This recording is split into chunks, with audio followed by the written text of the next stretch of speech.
Hello, everyone. I have a good challenge for you today. These are similar triangles that are embedded inside of another triangle.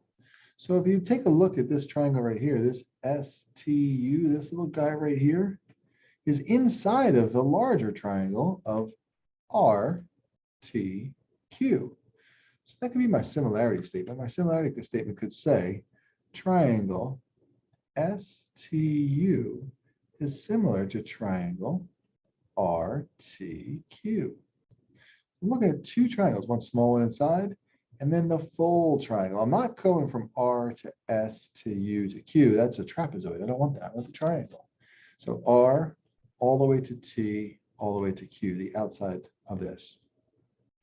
So they're going to be asking you for different things. And I have three different examples of three different types of problems you might see. There are some more. I can't really do them all, but I'm going to give you some examples and see if I can challenge you a little bit. So they want to know how big Q to T is. From Q to T, they want to know how big the outside edge on the right side of that whole big triangle is. Okay, well, I don't know how big that is, so I'm going to call that a variable. We'll just call that, let's call it X. That's fine. From Q to T, we'll call it X. All right, and we know that from U to T, that's 4. And from S to T is 8. But from R to T, be careful. It says 16 here, but that's not R to T, that's R to S is 16. And then the S to T, the extra piece is another 8. So from R to T, this whole thing, we're going to draw a line kind of like this. From R to T, that whole side, that's the 16 and the 8. So that's 24. All right. And now I think I'm ready to set up my proportion. My proportion having the two fractions. I told you before, I always like to put the variable on top of the first fraction, first numerator, X, boom, X, which represents the Q to the T, this whole thing on the outside from Q to T, okay? And now I need to know what that corresponds to. Well, Q to T corresponds to U to T. I can use my similarity statement here too. Q to T, the third letter to the second letter, corresponds to U to T, the third letter, second letter. So U to T, that's 4. Now I'll go to my second fraction. And my numerator, since the variable is the side of the large triangle, my numerator here needs to be the side of the large triangle. That's 24. My denominator came from the small triangle, from the STU triangle. So that's S to T, and that's 8. Okay, now I look pretty set up. I'm ready to cross multiply. 8 times Q, or sorry, 8 times X is 8X, and 4 times 24 is 96, and divide by 8, and X is equal to 12. So that means that from Q to T, because that's what I labeled as X, from Q to T, I have a distance of 12. Ta-da! All right, that's the first one. I'm going to scroll down to a different type of example. Like I said, I have 3 different types that I could figure out you would come across. There are some other ones that I just can't. I can't possibly come up with examples for all of them. You're going to have to try to figure some of this out yourself as best you can. So again, I have inside, I have the QRS triangle, this QRS. These little red arrows here, remember what they mean? That means that those two lines are parallel, this TU and SQ, they're parallel lines. They don't have anything to do with measurements or anything to do with sizes. They're not hash or tick marks that say they're congruent. They're just markings that say that those lines are parallel. And you need to know that to prove that these two triangles are similar. Okay. So QRS is my inside triangle. So I'm going to write my similarity statement. Triangle QRS is similar to triangle URT, the whole outside. So triangle URT. QRS URT. Notice that the Q and the U are on the same line. So they are corresponding to each other. And the S and the T are on the same line. So they're corresponding to each other. And the R has to correspond to itself because that R is part of both triangles, the small triangle and the large triangle.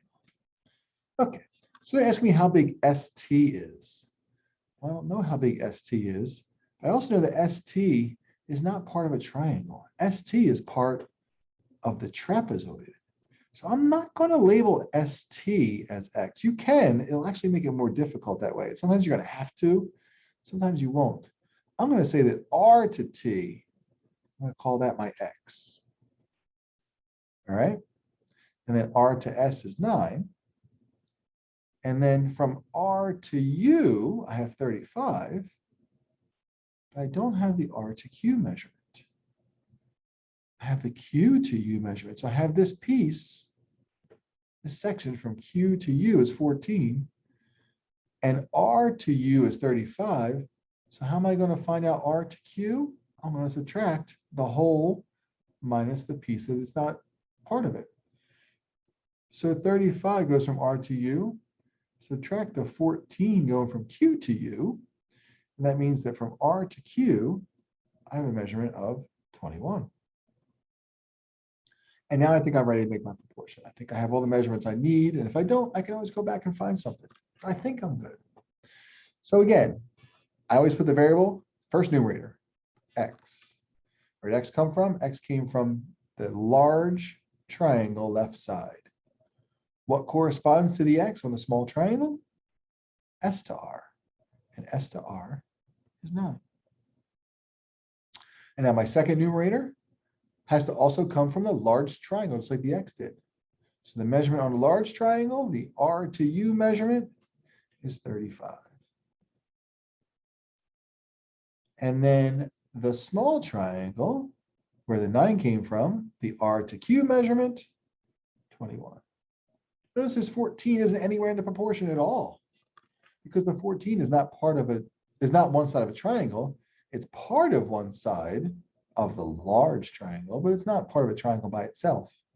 So the 14 doesn't even go in there. The 14 is what I needed to find is 21. All right, and I'm ready to cross multiply. So let's see, 21 times X is equal to 9 times 35, which I believe, let me double check this, I don't want to miscalculate. 35 times 9 is 315. And then I'll divide both sides by 21 to solve for X. So divide that by 21, and I get that X is equal to 15. But that's not the answer to ST. X is 15. X I labeled to go from R to T. So from R to T is 15. They're just asking me how far it is from S to T. Well, just like over here, if I knew the whole measurement and a piece, I subtracted to find the missing piece. I know the whole measurement is 15. The piece that I know is 9. So this is going to be 15 minus 9. S to T is 6 units long. So the answer to my proportion will not necessarily answer the question they're asking, depending on how I labeled things. It is possible you could have labeled this S to T as just an X, but that would have made it more difficult to solve the proportion. Unfortunately, though, sometimes you're going to have to do it that way, like this. Taking a look at this, I have a different situation here. This time, on that left-hand side, I'm not given the measurement on the triangle. I'm given that measurement on that extra piece of the triangle. All right, so let's keep that in mind as I go through this. So I'm trying to find S to T's measurement. From S to T, how long is that? Well, that's part of the small triangle. I don't know how long it is, so I'll call it X. All right. And I know the other side of the small triangle is 38. I'm good there. Oh, you know what? Let me write my similarity statement. Sorry, I forgot to do that.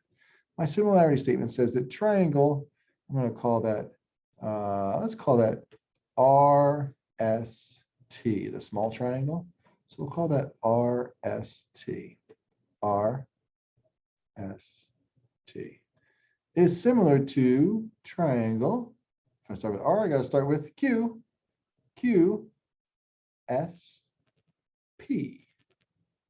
Triangle. Oh, I already had the triangle symbol. Sorry about that. Triangle Q, S, P. All right, so I got my similarity statement, so I know it corresponds if I need to reference that. But if I don't need to reference it, I'm comfortable just looking at it, I'm okay with that too. I think I'm ready to make my proportion, but I might not be. I might have to go back and find some measurements. We're going to find out in a minute. I look at the small triangle, this side right here, this is X. Okay. Well, now if I look at the big triangle from S to P, the whole thing, how big is that? Well, that's a combination of the X and the 9 put together. This is X plus 9. Ooh. So the big triangle is X plus 9. That means in my proportion, I'm going to have multiple variables. I'm going to have a slightly more complicated proportion to solve. I'm going to have a slightly more complicated equation to solve from the proportion. But you're good at solving equations. We spent plenty of time doing that. Just going to have to trigger that in your memory. So the X came from the small triangle. So the other side of the small triangle goes from S to R, and that's 38. Okay, good there. And the other side of the big triangle goes from S to Q. Well, S to Q is not 38, and it's certainly not 19. It's a combination of both of those. It's both of those pieces put together. This is 38 plus 19, which is, again, I don't want to miscalculate, so I'm just going to double check myself. 57. So this is 57. 57. All right, now I've got a slightly more complicated cross multiplication here. Let's see. I'm going to multiply X times 57. That's an easy one. 57X is equal to, well, this 38 has to multiply this X plus 9. Do you remember our problem, our property, our favorite property, the distributive property? Do you remember that this fraction bar groups together this X plus 9? So this 38 has to multiply the entire X plus 9 to get my multiplication there. So I need to use my distributive property, multiply the 38 times the X and the 9. So 57X is equal to 38X plus, let's grab that calculator again, 38 times 9, it's 342. And now I've got an equation where I've got X's on the left, X's on the right. I have to remember how to solve that equation. One of these has to go away. And we generally do the set of X's that's smaller. And it turns out that 38X is smaller. So I'll subtract the 38X from both sides. So 57 minus 38 gives me 19. So I'm going to kind of move over here. I ran out of space here. So this is 19X is equal to 342. Then divide both sides by 19. And I'll find out that X is equal to 18. X is equal to 18. Well, isn't that convenient? Because X went from S to T. And they're asking me how big is S to T? That's my 18. Want to do one more? It's a little more complicated like that. I'm going to. Even if you don't want to, I'm going to. I actually have a fourth one on here. That was saved. I wasn't sure if I was going to do this, but let's take a look at it. They want to know how big it is from X to Y. X to Y. Well, it'll fit on one screen, so we're going to have to remember X to Y. I'm trying to find X to Y. All right, so let's see. We're trying to find how big it is from X to Y right here. Well, I'm not going to use X as my variable this time because there's an X in the name of the shape. So I'm just going to call that measurement, I'll call it N. Now, you know what? I'm going to call it W. W for Wonderland. Call it W. No, I won't. There's a W in there. Change my mind. Sorry, I'll go back to call it N. Whatever. Let me write my similarity statement. I forgot to do that again. Triangle YXW, we'll call it YXW, is similar to triangle UXV. UXV. Just in case I need to reference it, I have my similarity statement, so it tells me what corresponds if I need it. If I don't need it, that's okay. All right, so I think I'm ready for my proportion. I might have to do some extra finding in the middle there. We'll see when I get there. So again, I like to put the variable on the top, n. That's this diagonal slanted side of the small triangle. Well, I need to now know the side of the big triangle. The big triangle goes from X to U. So it's a combination of this n and the 20. It's the n and the 20, n plus 20. So n plus 20 is the measurement of my big triangle that corresponds to the n on the small triangle. All right. And now, second numerator comes from the small triangle like the n did.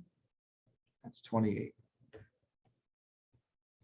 Second denominator comes from the big triangle, just like the n plus 20 did. Well, that's from x all the way to v. It's not just the 28. It's not just the 14. It's 28 and the 14. It's 42. Here we go. I've got my proportion. I'm ready to cross multiply. When I cross multiply, I'm going to have to use that distributive property and see where I go from there. N times 42, 42n. 28 has to multiply the n plus 20 using that distributive property. 28, and it's n plus 20. All right, so 42n, distribute that 28, equals 28n plus 560. Got variables on the left and variables on the right. One's got to go away. I'm going to subtract that 28n. Out of space here, I'm going to slide up on the side. So 42 minus 28 is 14n is equal to 560. And then divide both sides by 14 to finish off the equation solution.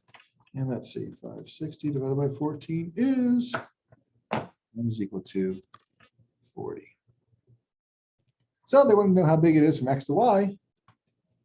X to y is equal to 40. Here's my answer. Best of luck. These are challenging. They're supposed to be challenging. This is meant to be a challenge on purpose. I want you to do the best you can. Good luck.